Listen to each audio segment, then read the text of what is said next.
tadi kalau yang saya ceritakan tadi, saya bermimpi didatangi Habib Rizik. Bagi saya itu istimewa, Ustaz. Istimewa. Saya didatangi dan teman-teman saya yang satu paket ya dengan saya ditangkap itu juga didatangi juga. Ya, ada yang didatangi, ada yang bermimpi mendatangi Habib Rizik, sama-sama dipeluk dan seterusnya. Jadi mungkin itu kalau terkait dengan tadi spiritual ya. أعوذ بالله من الشيطان الرجيم لقد جاءكم رسول من أنفسكم عزيز عليه ما عنتم حريص عليكم بالمؤمنين رؤوف رحيم. Kalau yang saya ceritakan tadi, saya bermimpi didatangi Habib Rizik. Bagi saya itu istimewa, Ustaz. Istimewa. Saya didatangi dan teman-teman saya yang satu paket ya dengan saya ditangkap itu juga didatangi juga. Ya, ada yang didatangi, ada yang bermimpi mendatangi Habib Rizik, sama-sama dipeluk dan seterusnya. Jadi mungkin itu kalau terkait dengan tadi spiritual ya. Terus kemudian saya juga menulis buku, ya tapi memang belum masih butuh penyempurnaan. Ya, belum selesai, masih butuh penyempurnaan. Insya Allah judulnya Di Penjara Karena Membela Habib Rizik. Nanti bisa kita bikin bedah bukunya ini, Gus. Boleh nanti. Oh iya, saya menerbitkan nanti pakai percetakan saya nanti. Siap tuh, sudah dibantu oleh Gus Nur. Mantap. Terima kasih. Insyaallah. Silakan. Jadi yang ingin saya sampaikan, Ustaz, kalau misalkan ini Ustaz ya, saya memang tentu ada sedikit perbedaan karakter lah dengan Gus Nur ya. Itu luar biasa ya. Mungkin saya lebih kalem mungkin bisa boleh dikatakan begitulah ya, kurang lebih penilaian subjektif pribadi ya. Jadi saya kalau katakanlah saya mengupload sebuah video yang tujuannya saya hanya ya tentu kalau ditanya dari hati yang paling dalam ya tentu saya memang marah. Habib Rizik disalimi seperti itu ya tentu saya marah ya, kok bisa ada seorang ulama disalimi sedemikian rupa sampai dikejar-kejar malam hari 6 orang pengawalnya ditembak dan seterusnya. Kalaupun saya mengupload itu membuat ada seorang penguasa yang tersinggung, marah, kemudian melaporkan saya dan seterusnya, saya sudah menjalani hukuman. Kalaupun dianggap itu sebuah kesalahan secara pribadi kepada penguasa. Nah, sekarang saya minta, ya, saya tidak berharap, tapi saya minta. Kalau sama Gus Dur nggak boleh berharap lah. Saya minta dengan tegas ini sudah Ustaz ya. Saya minta dengan tegas, wahai penguasa, Anda masih punya sedikit ya, waktu. Sebelum kata Gus Nur tadi mengatakan sudah sangat tipis waktunya ini akan Allah turunkan azab. Anda masih punya sedikit waktu untuk hentikan kezaliman. Saya yakin Anda bisa menghentikan kezaliman ini. Tapi kenapa Anda diam, Anda membiarkan? Bahkan Anda yang memproduksi kata Gus Dur tadi, kezaliman. Tapi setidaknya Anda bisa menghentikan kezaliman. Wahai penguasa, ya. Saya tahu mungkin ada sebagian yang tidak ikut memproduksi, tapi Anda bisa. Ya, Anda bisa menghentikan, tapi kenapa Anda diam? Sementara saya hanya bisa bersuara dengan kata-kata, amar ma'ruf dengan kata-kata bil lisan. Anda yang punya kekuasaan, Anda bisa menghentikan kezaliman. Hakim yang masih punya hati nurani, Anda bisa.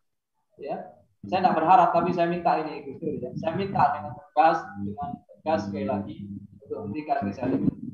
Diterima permintaan, monggo. Tidak diterima, ya sakar pulang gitu Gus Dur ya.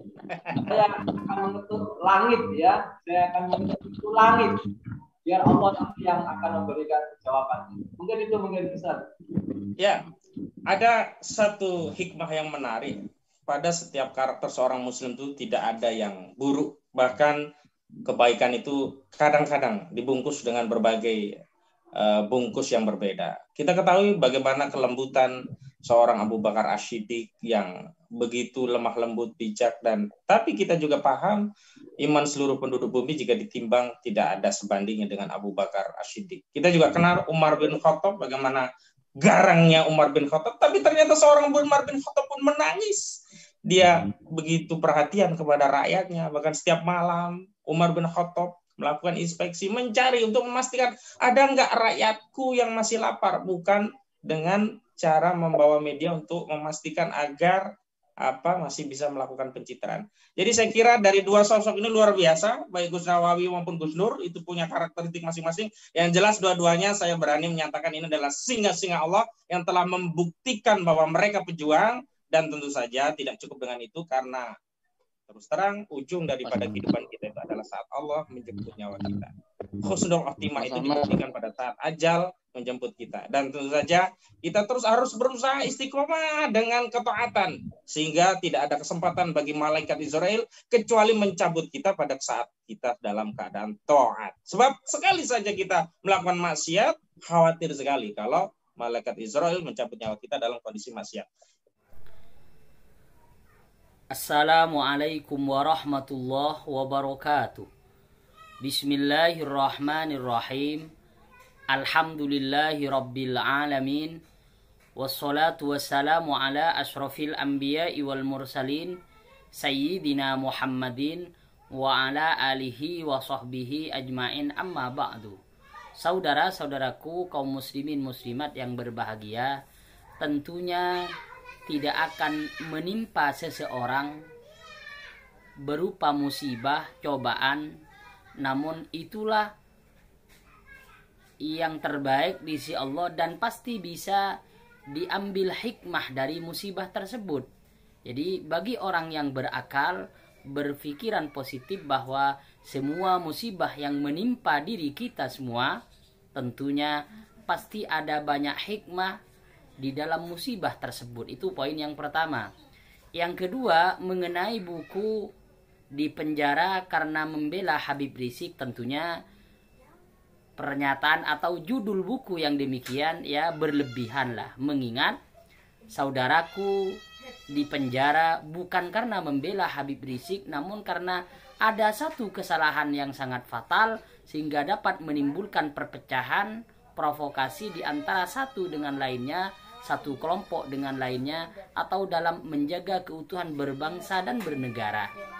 Jadi jika menyampaikan bahwa di penjara karena membela Habib Rizik, yang demikian itu merupakan fitnah belaka, tidak sesuai dengan kenyataannya. Karena kenyataannya yang saya pahami di penjara karena memang melakukan penghinaan terhadap Ormas Nahdlatul Ulama, bahkan menyebut nama person. Ini yang menjadi faktor kesalahan yang menyebabkan saudaraku mendekam di penjara ataupun di rutan itu. Kemudian yang ketiga, saudara-saudaraku semuanya, mari kita perbaiki diri kita saja. Jangan selalu kita menganggap bahwa yang kita lakukan sudah sesuai, sudah benar.